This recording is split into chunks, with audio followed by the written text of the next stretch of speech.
Good afternoon. Welcome to William M. Boyd Elementary, where we will elementary school go team meeting, where we will follow the agenda as it has been emailed to you and publicly noticed.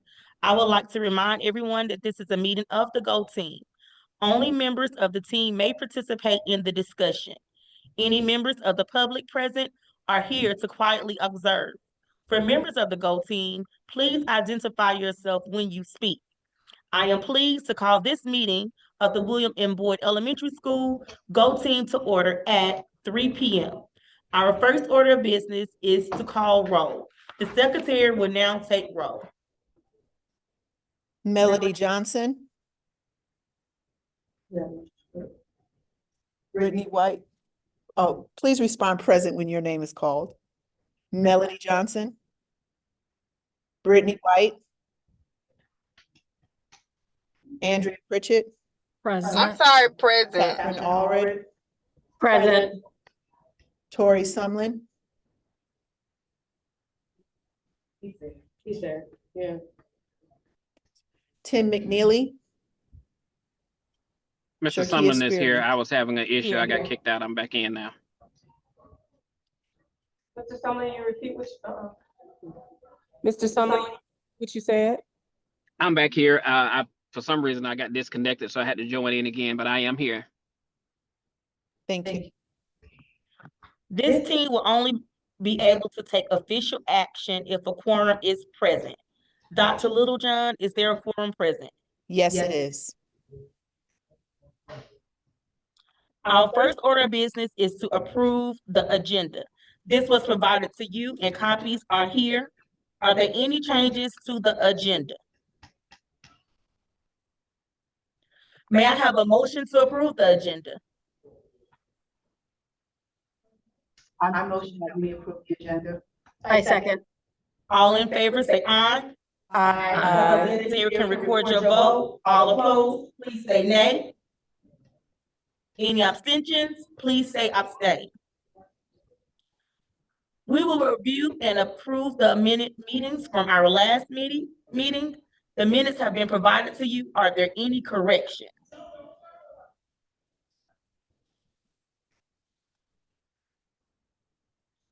Our first order of business, our first action item is school strategic plan.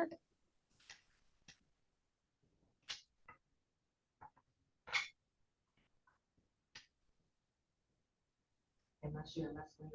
I'm sharing.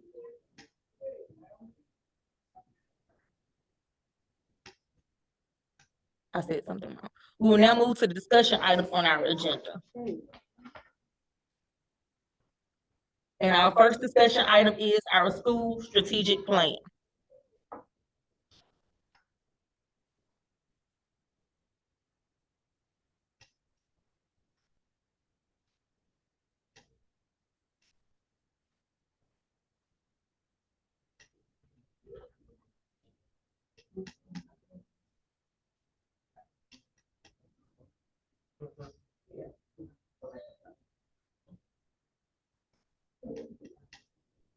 Approval of minutes? No.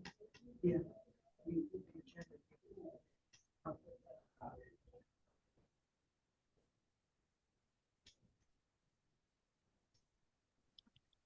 Okay, before we move on to the discussion items, if there are no further corrections after the review of the meetings from our last meeting, may I motion to approve the previous meeting's minute. I motion. Okay, a second? I second. All in favor say aye. Aye. All opposed say nay. Nay. Not nay, sorry. Any abstentions, please say abstain. We will now move to our discussion items on our agenda. And our first discussion item is our school strategic plan. All right, good afternoon, good evening, well, afternoon, everyone. I am now going to share my screen with our school strategic plan for William M. Boyd.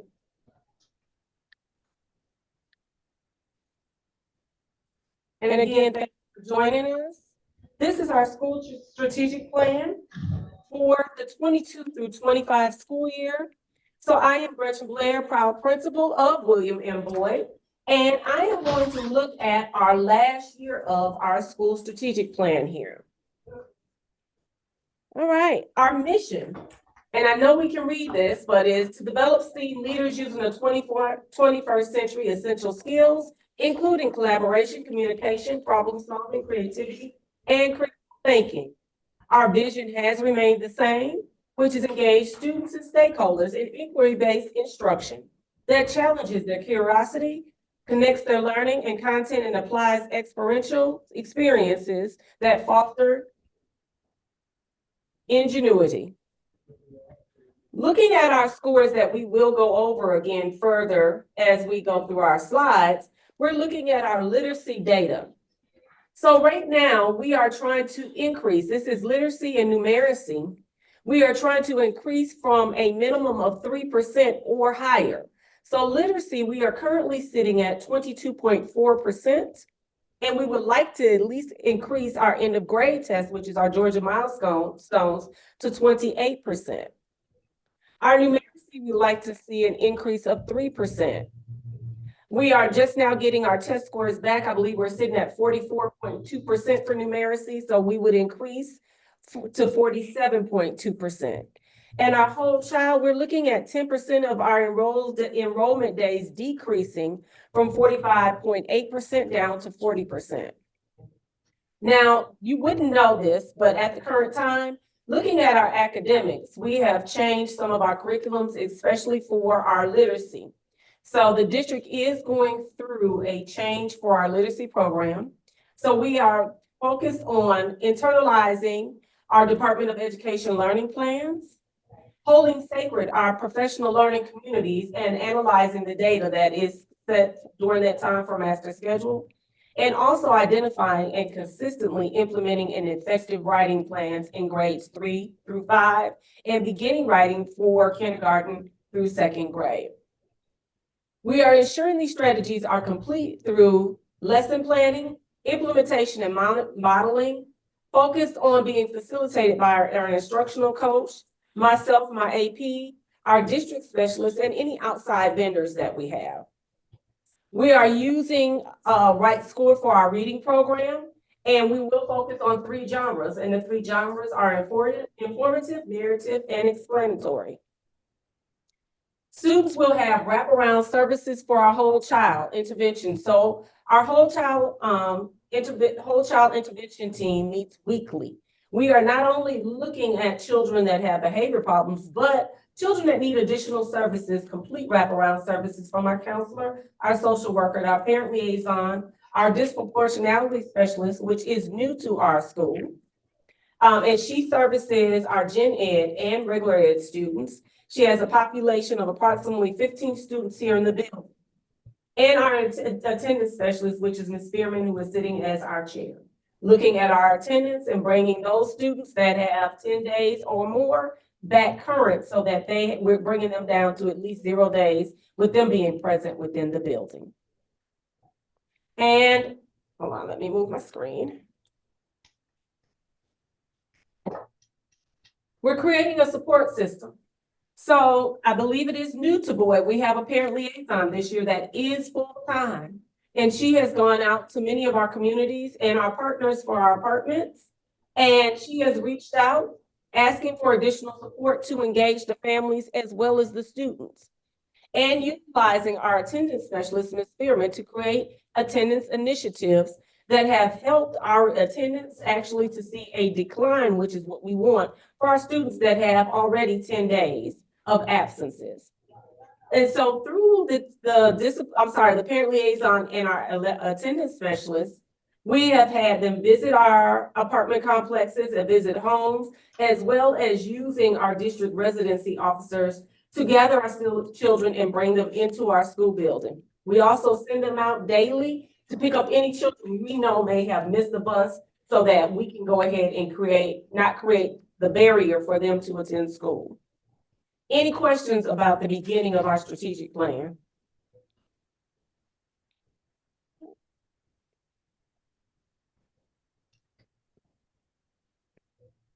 Ms. Blair, Mr. Sumlin, Yes, hold on just a second. Let me turn you up a little. thank you. Go ahead, Mr. Sumlin. What was the title of the person again that you just spoke of? We have an attendance specialist and we also have a parent liaison. And you said there was another person that was, A disproportionality specialist. okay. And what do they do again, please? Okay, so that was added by the district, and that's supposed to support our kids that are in the MTSS process, as well as children that may have a deficit in math or science. She is to pull those kids. She is to also target them for increased learning and providing additional support with their classroom instruction, as well as wraparound services here at the school. Thank you. You're welcome. All right. So looking at our strategic plan, our progress towards our goals, we were excited when we first had our release of our Georgia milestones because we saw an increase in English language arts of 4.4%, which met the desired increase of 3%. As well, science data shows 24.2% increase, and our math is at 44.2%. Implementation with fidelity, yes, and we were effective due to the fact that we are having our professional learning communities, the coaching for our staff. We are seeing positive growth in ELA, and the ELA growth is also, and science growth has carried over within the classroom instruction. And so if we look at our plans, were they fully implemented? Yes, we definitely had some personnel struggle, but we're looking at supporting our staff this year through coaching cycles, PLCs, and our instructional coaches actually coming into the classroom to assist with teaching and learning. Any questions around this slide?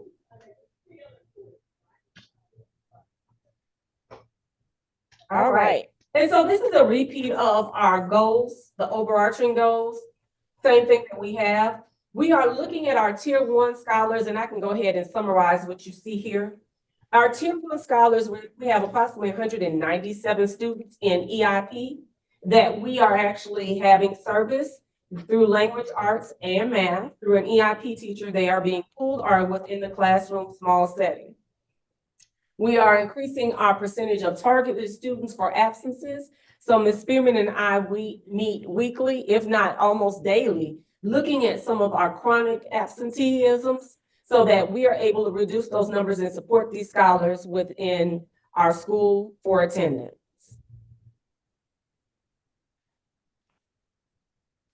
And the strengths that we found here at Boyd: consistency of our PLCs. We have a year-long schedule for unit internalization for math and STEAM. Consistent implementation of STEAM instruction through our STEAM specialists, and teaching strategies that are assigned to all standards. Our opportunities to increase learning is the implementation of our Georgia Learning Plan. Those plans have been uploaded within the Georgia Standards of Excellence. Building teacher capacity in the writing of instruction. Small group instruction focused on data. So we're looking at our MAP data, our weekly assessments to place our students in groups, and connections between math framework and direct instruction. And we're also seeing that that data helps us to improve our math instruction as well as writing instruction across all curriculums. All right, and how are we monitoring? So our key indicators. We're looking at our MAP data that I said. We're looking at our MAP K fluency, K3 walkthroughs. Walkthroughs can be held by myself, the assistant principal, instructional coaches, and we also are assigned state specialists that are supporting us from turnaround. We have data team meetings, and we're providing conferences with feedback with our teachers, as well as staying on top of our APS graph, which provides us current data within our dashboard, and looking at our CCRPI attendance dashboard within APS graphs. All right, discussions around the data that I've shared.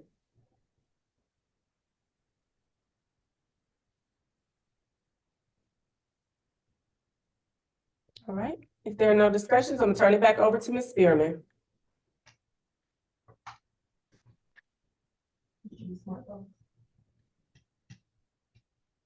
You want me to do the map test? That's what map results though. Okay.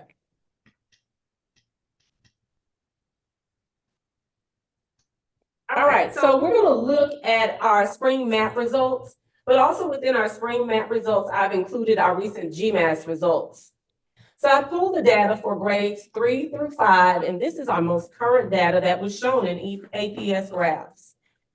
If you look, we start with 2023 GMAS, all grade levels. And with the 2023 all grade levels, we're seeing that, let's focus on reading and ELA.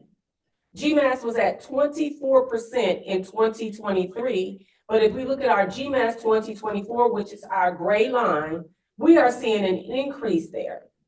So we are seeing third grade increase as well as a slight decrease for fourth grade, a strong increase for fifth grade. But across all grade levels, we're seeing that there is a slight decline down to 42% in ELA for our school. Now, looking at this, I know that fifth grade, based on the GMAS, those are our fifth graders that have gone on to sixth grade, was pulling as our strongest group. I know right now that my current fifth graders, which are the fourth graders that are shown here, need additional support in reading ELA.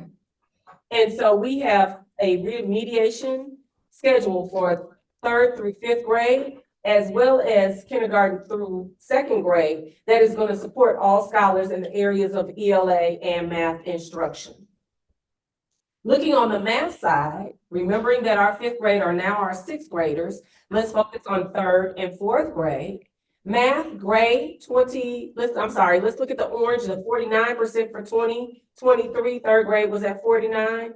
GMAS, they actually increased to 59, but we're seeing a larger increase for third grade, which is our current fourth graders, to 68%. So we are proud of them for that intentional growth that they have set in place for math.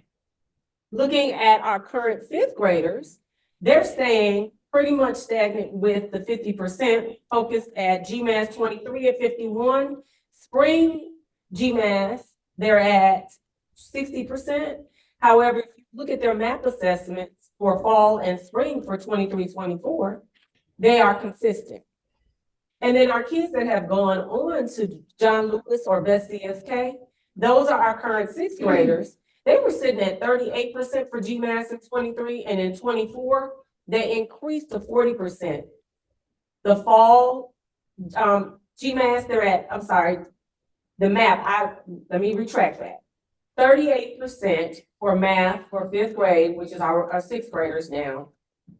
GMAS is at 55%, so they showed some growth, and these are our current sixth graders sitting at one of our feeder schools, which could be John Lewis or CSK Best. Any questions around the data that is shown here?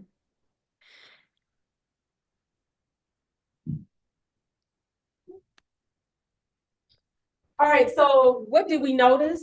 What are our wonderings, and do we have any additional questions? I saw that there was an increase for every grade level for math and for reading. Absolutely. And so I believe our remediation supports will continue that growth within those areas, as well as our PLCs. And we are being supported by our district math specialists that enter our building at least every other week. So we have 2 other people that are supporting our teachers here in the building with math. Any other wonderings or what we saw?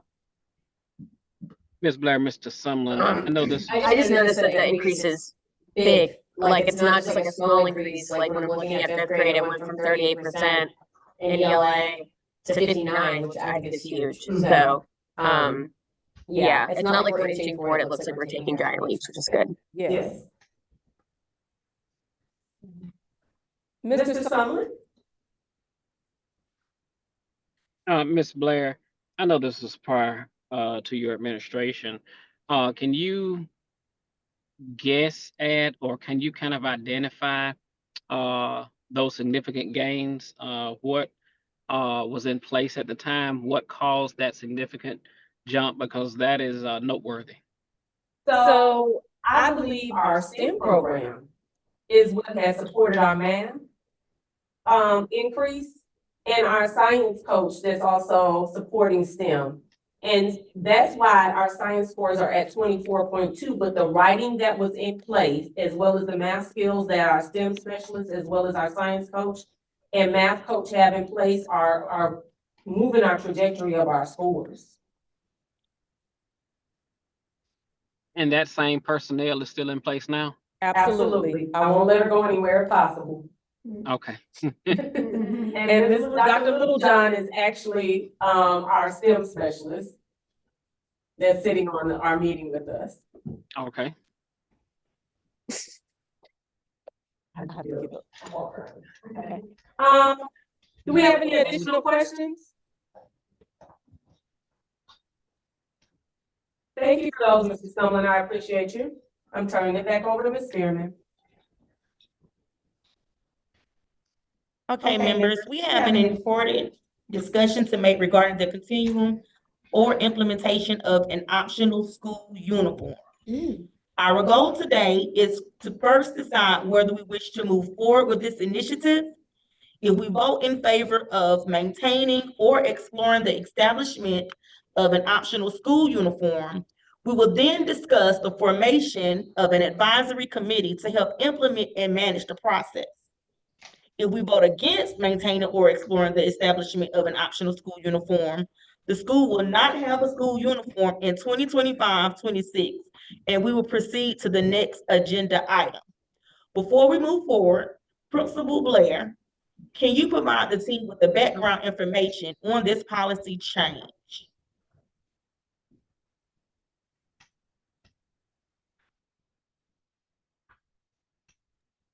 All right. So team, we're seeing that the schools are trying to implement a dress code policy. And so within our dress code policy, currently we do not have one, but we see many of our kids with a uniform shirt on, but they are typically dressed appropriately. So the school board, at one point, we had a system where if you looked in our behavior book for APS, our student code of conduct, we were able to suspend for uniforms, not wearing appropriate uniforms. At the elementary stage, I would assume that that didn't happen. We provide clothes like we do now. So it would be up to the GO team if we wanted to move forward with creating a specialized uniform here at Boyd. And then we need to think about our population. We need to think about our parents, and then how we are going to maintain this uniform going forward, if that was something of interest based on the team. And so we would need to discuss colors, tops and bottoms, what it looks like, what grade level will wear certain colors in order for us to move forward, or we can stay where we are and just maintain the appropriateness of the clothing that is worn within the school building. So that opens us up for discussion. Let me see, I think we have the dress code policy that I will pull up if it will open for us. All right, so our current dress code policy is that one, a top, shirt, sweater, blouse of OPEC, so it can't be seen through, fabric is not worn. A bottom, we can have pants, skirts, shorts, or dress, not seen through. Shoes that are appropriate for school, and so that does not include sandals. Many of our children come to school with open-toe sandals, and those are not appropriate, and undergarments that are not visible. So this is our current APS policy that was revised as of June 3rd, 2024. Any questions around the current APS board policy for dress code?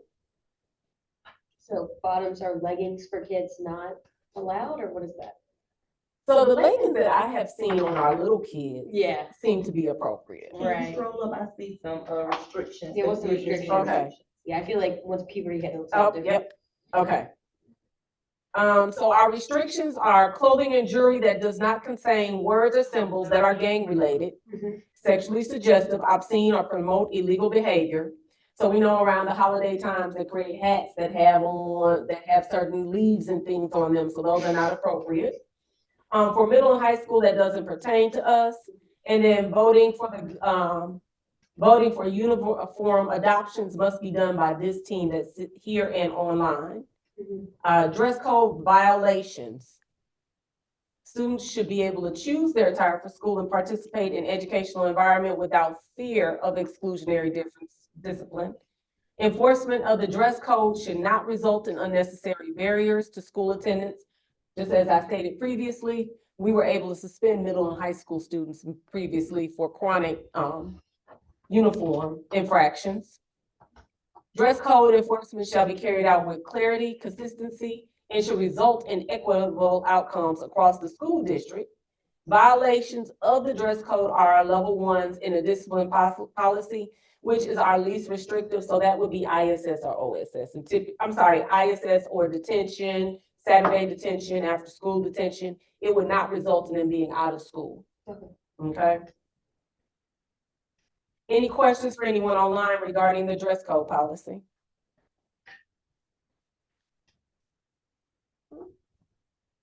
All right, so as it is set here online, as part of our update, starting with the 25-26 school year, if a school wishes to maintain or explore implementing an optional school uniform, it must go through the engagement process and have it vote outlined as below.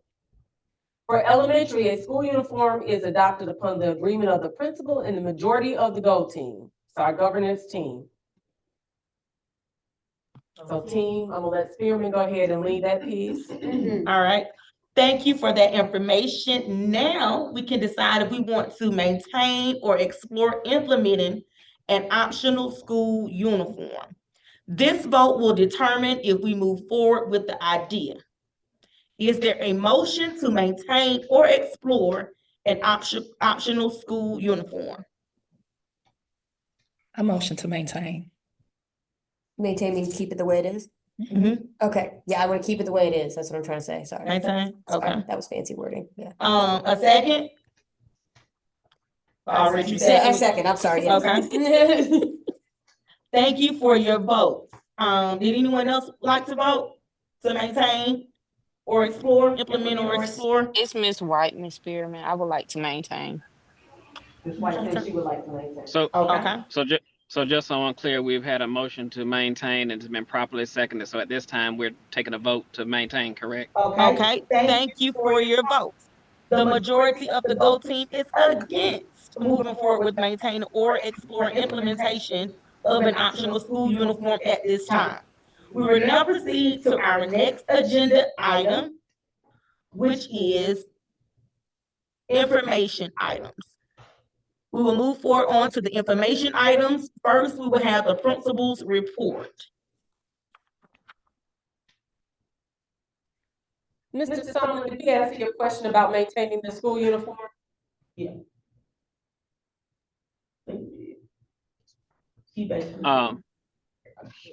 Can y'all hear me? I'm sorry. Can y'all hear me clearly? Yes, sir, we can. Okay. So just so I'm clear, we'll make sure I'm keeping up. Yes. So at this time, from the number of votes, we're gonna maintain our current no uniform policy, or we're moving into implementing a standard uniform policy for boys? No uniform is what the team has voted on Yes. here. Okay, We are maintaining our current no uniform policy. okay, all right. All right, any other questions? Okay. All right, my principal report.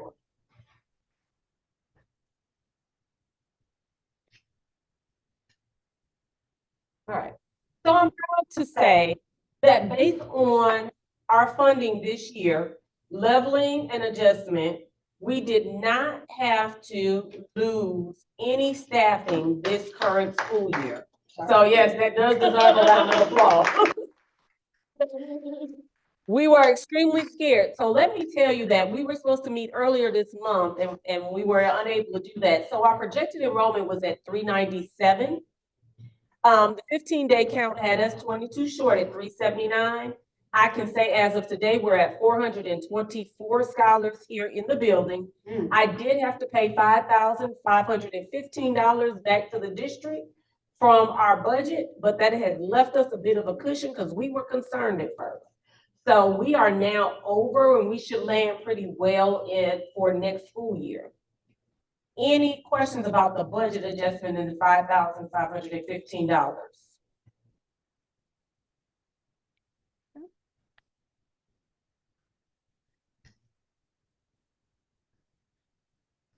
All right, so because I didn't have any of these changes, we didn't have any personnel changes. And any questions around the budget?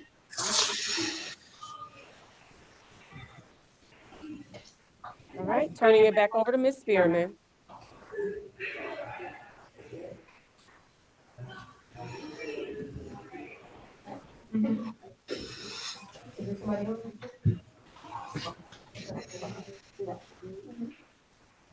At this time, we will move forward with our agenda. Does anyone have any announcement?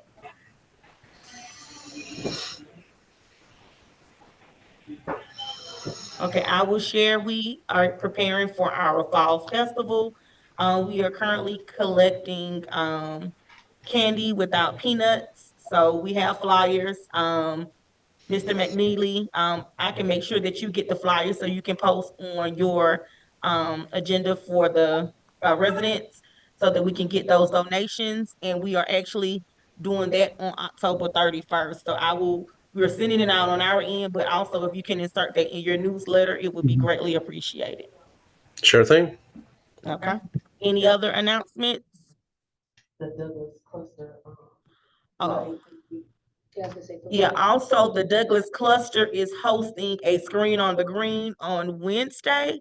I think it is free to charge, however, they will have concessions. It is inclusive of all cluster schools, Boyd Elementary, Harper Archer Elementary, Usher Collier, John Lewis, and again, it will be at Douglas High School. It is a family event, and the movie that they are showing is Encanto. In concept. Encanto. So I'm not certain, Mr. McNeely, if you have that flyer. I don't have a digital copy, but I can connect you with the person that will be able to forward you the digital copy if you are interested. Yeah, And I it's- would appreciate that. And on the Douglas cluster meeting is on the 9th as well, from 6 to 7:30. Douglas Custom Meeting. You. All right, and as well, we have another announcement. Superintendent Johnson is meeting with the Douglas cluster on Wednesday the 9th, as well as CT Martin from 6 to 7:30. So if you are available, he will be meeting with our cluster from 6 to 7:30 at CT Martin. And our cluster advisory report, we had one cluster meeting thus far. Mr. Parker, who is the principal of Usher Collier, is now our chair. Principal Longley at Scott Elementary is our secretary. Bree McClendon is our community partner. And our focus this year is the same focus that we have here at Boyd, which is literacy and attendance. Our next cluster meeting will be November 11, 2024, and we will post the time and location. Normally they are Zoom because they start about 6 p.m., but we'll make sure that is on our Boyd website and emailed out to our Go Team members as well. Our next scheduled Go Team meeting is October 24th, currently scheduled at 3 p.m. Since this is a makeup meeting, I don't know if we will change the date, but as posted right now, the next meeting is October 24th at 3 p.m. Okay, team, we have reached the end of our agenda. Is there any additional business at this time? May I have a motion to adjourn the meeting? I motion. A second? Second. Mr. Chairman, second. All in favor, please raise your hand. Any abstentions? Okay, meeting is adjourned. Thank you all for joining today. Thank you so much, Go Team members. We appreciate you, and we look forward to seeing you here soon before the holidays.